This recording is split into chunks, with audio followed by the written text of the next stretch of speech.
अच्छा जी, इस वीडियो के अंदर हम लोग एक्सेल का एक बहुत ही एक्साइटिंग फीचर जो है वो हम लोग डिस्कस करने जा रहे हैं और वो ये है कि हम एक्सेल में अपने फंक्शन किस तरीके से लिख सकें। एक्सेल के अपने एक फंक्शन होते हैं जिनको हम बिल्ट इन फंक्शन कहते हैं, जैसे कि एवरेज है, सम है, वी लुकअप है, लुकअप। ये सारे के सारे एक्सेल के बिल्ट इन फंक्शंस हैं। लेकिन कुछ फंक्शंस ऐसे हैं जो कि यूज़र डिफाइंड फंक्शन होंगे और ये वो फंक्शन होंगे जो कि एक्सेल का यूज़र या हम खुद लिखेंगे। अच्छा, यूज़र डिफाइंड या यूडीएफ की ज़रूरत हमें किस वक्त महसूस होती है?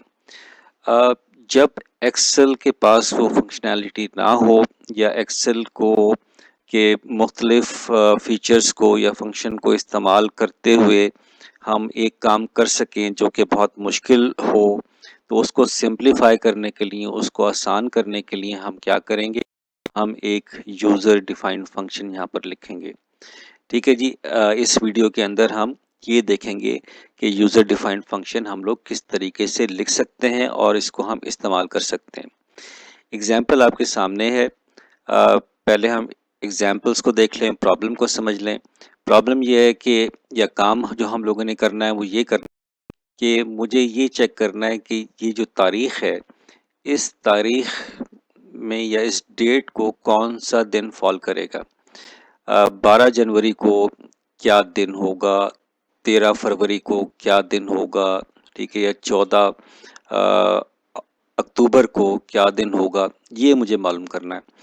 तो ऐसा कोई फंक्शन मौजूद नहीं है जिसकी मदद से हम लोग ये काम कर सकें। हाँ, एक्सेल के मुख्तलिफ फंक्शंस को इस्तेमाल करते हुए हम ये काम बखूबी कर सकते हैं, लेकिन उसके लिए 2-3 फंक्शंस को कंबाइन करना पड़ेगा। हो सकता है कि जो फार्मूला लिखें वो बहुत ज़्यादा कॉम्प्लेक्स हो जाए। तो हम ये चाह रहे हैं सिर्फ बिल्कुल बिल्ट इन फंक्शंस की तरह यहाँ पर एक फंक्शन का नाम लिखें, जैसे कि यहाँ पर लिखा हुआ है कि डे नेम। तो जब ये फंक्शन कॉल हो, इस्तेमाल हो, तो बी4 के अंदर जो वैल्यू हो जो कि डेट है, इसको वो इवेल्युएट करते हुए, कैलकुलेट करते हुए क्या करे, हमें ये बता दे कि या ये रिटर्न कर दे कि इस तारीख को कौन सा दिन था। ठीक है, ये काम अब हम लोग यहाँ पर करने की कोशिश करते हैं। ठीक है, लेकिन इससे पहले हमें क्या करना पड़ेगा? ये सारा काम करने के लिए हमें एक डेवलपर टैब है उसको एक्टिव करना पड़ेगा। यहाँ पर एक डेवलपर टैब होगा, जब तक वो एक्टिव नहीं होगा तो हमारे पास वो फीचर्स या कैपेबिलिटी नहीं होगी कि हम वो यूज़र डिफाइंड फंक्शन है वो लिख सकें। अच्छा, अब ये काम करने के लिए आपको क्या करना पड़ेगा? आपको फाइल का जो बटन है क्लिक करना पड़ेगा। यहाँ पर आपके पास ऑप्शंस हैं, ऑप्शंस को क्लिक करें और यहाँ पर देखें एक्सेल ऑप्शंस आ गई और यहाँ पर कस्टमाइज रिबन, कस्टमाइज रिबन को क्लिक करें। ओके, और यहाँ पर देखें कि जो पैनल है इसके अंदर आपको एक ऑप्शन नज़र आ रही होगी डेवलपर। डेवलपर को क्लिक करके ओके करेंगे। जैसे आप ओके करेंगे तो यहाँ पर आपको क्या चीज़ नज़र आ गई? डेवलपर का टैब नज़र आ गया। जब आप इस डेवलपर को क्लिक करेंगे तो ये अब आपके पास ऑप्शन यहाँ पर आ जाएंगी कि जब मैं विजुअल बेसिक को क्लिक करूँगा या ऑल्ट F1 करूँगा तो तब भी ये चीज़ मेरे पास आ जाएगी। और ये वो जगह है जहाँ पर मुझे क्या करना है, मुझे अपना कोड या अपना फंक्शन यहाँ पर लिखना है। फ़िलहाल ज़रा वापस चलते हैं। अच्छा, पहले हम इसका जो कॉन्सेप्ट है वो समझ लें। अच्छा, होगा कि अब हम ये करेंगे कि यहाँ पर हम लोगों ने फंक्शन यहाँ पर लिखा, फंक्शन को कॉल किया। बी4 के अंदर जो वैल्यू है जो कि ये मौजूद है, ये कहाँ जाएगी? ये इस फंक्शन के अंदर जाएगी और ये वो कोड है जो कि इस वैल्यू को इस्तेमाल करेगा और जो है ये जो दिन है यहाँ पर रिटर्न करेगा। ठीक है, इसको यहाँ पर देखते हैं, इसकी लॉजिक को समझते हैं। ठीक है जी। अच्छा जी, यहाँ पर हम लोग क्या कर रहे हैं, अभी ज़रा इस चीज़ को गौर से देखें। ये हमारा कोड है, इस कोड को हम लोग पहले समझ लेते हैं। ये दो हमारे जो रिजर्व वर्ड हैं, एक फंक्शन और ये एंड फंक्शन। इसका मतलब है कि ये फंक्शन होगा और यहाँ पर फंक्शन शुरू होगा और यहाँ पर फंक्शन ख़त्म होगा। अच्छा, फंक्शन के बाद जो पहली चीज़ यहाँ पर आ रही है ये डे नेम। डे नेम क्या होगा? ये नेम होगा उस फंक्शन का जो हम यहाँ पर लिख रहे हैं। ठीक है जी। अच्छा, अब इसी तरीके से यहाँ पर देखें, ये डे नेम मैं इस फंक्शन के नाम को इस्तेमाल करूँगा। अब डी डेट एक वेरिएबल है जिसकी टाइप है डेट। इसका मतलब है डी डेट एक वेरिएबल होगी और इसके अंदर जो वैल्यू हम लोग स्टोर कर सकेंगे वो कौन सी होगी, वो डेट होगी। और अगर आप गौर से देखें, ये हमारे पास डेट है और यहाँ पर भी डी डेट के अंदर जो वैल्यू आनी चाहिए वो क्या होगी, वो डेट। और ये फंक्शन क्या करे, रिटर्न करे एक स्ट्रिंग को। और स्ट्रिंग के हमारे पास क्या है, संडे, मंडे, ट्यूसडे, वेडनेसडे। तो अब यहाँ पर क्या सूरत हाल हो रही है कि फंक्शन हम लोगों ने यहाँ पर लिखा, पहली चीज़ इसका नाम आ गया, फिर ब्रैकेट्स के अंदर यहाँ पर डी डेट वेरिएबल का नाम आ गया जो कि इस्तेमाल होगा यहाँ पर, और इसकी टाइप क्या है, डेट, और ये रिटर्न करेगा कोई स्ट्रिंग वैल्यू को। अब हम लोग यहाँ पर इस फंक्शन के अंदर आ गए, इस फंक्शन की बॉडी के अंदर, और यहाँ पर dim एक डायमेंशन है जो कि हमें ये करता है कि हम अगर फर्दर वेरिएबल डिक्लेयर करना चाहें या डिफाइन करना चाहें, उसके लिए dim का हम यहाँ पर इस्तेमाल करेंगे। हम एक वेरिएबल डिक्लेयर कर रहे हैं जिसका नाम है n, और उसकी जो टाइप है वो है इंटीजर। अब n के अंदर जो वैल्यू स्टोर होगी वो क्या स्टोर होगी, वो एक इंटीजर वैल्यू स्टोर होगी। अब यहाँ पर हम ये कर रहे हैं कि n is equal to week date D date.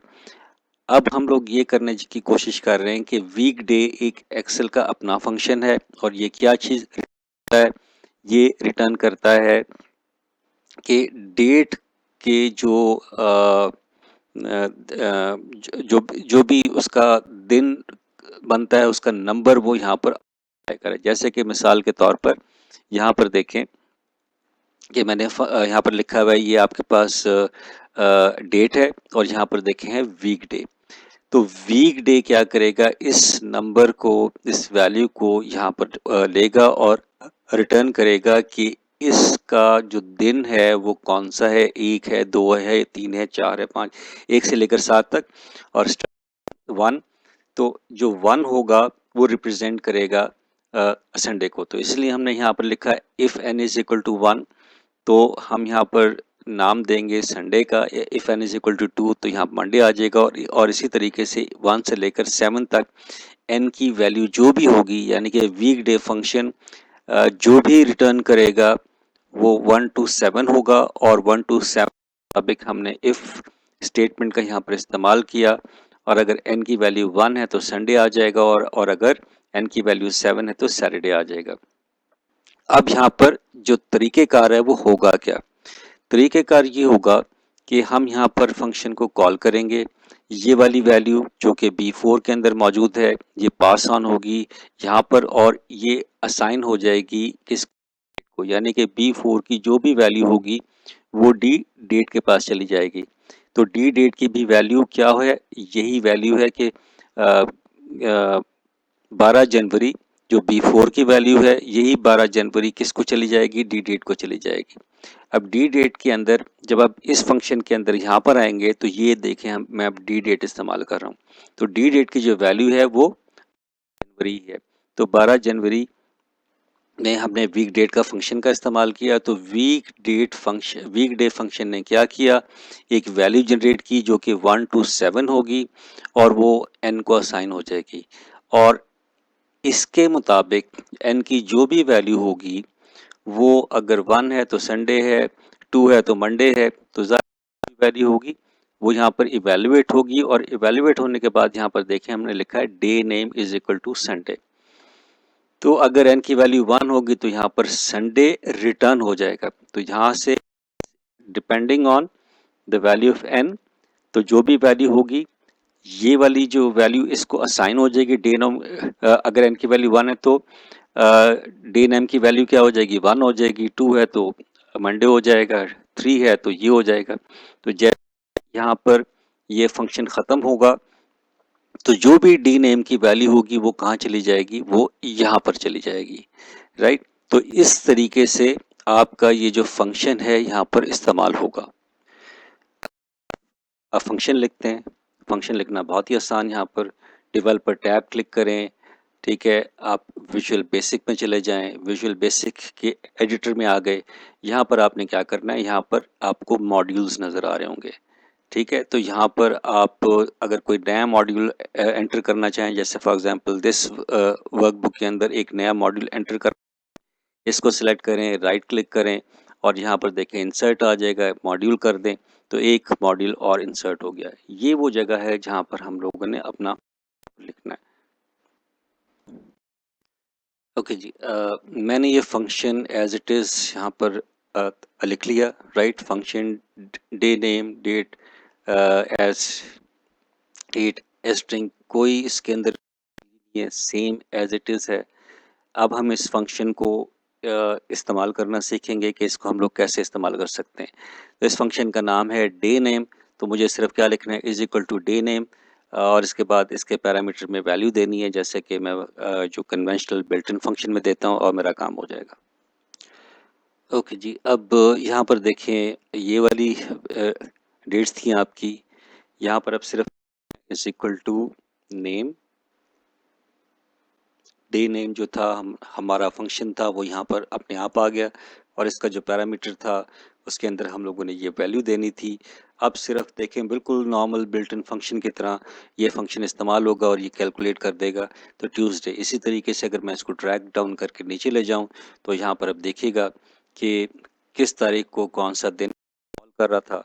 तो आई थिंक कि ये तरीका बहुत आसान है कि किस तरीके से हम अपने जो यूज़र डिफाइंड फंक्शंस हैं वो लिख सकते हैं, और इस फंक्शन को भी हम बिल्कुल जिस तरह बिल्ट इन फंक्शंस हैं उनको उसी तरीके से इस्तेमाल कर सकते हैं।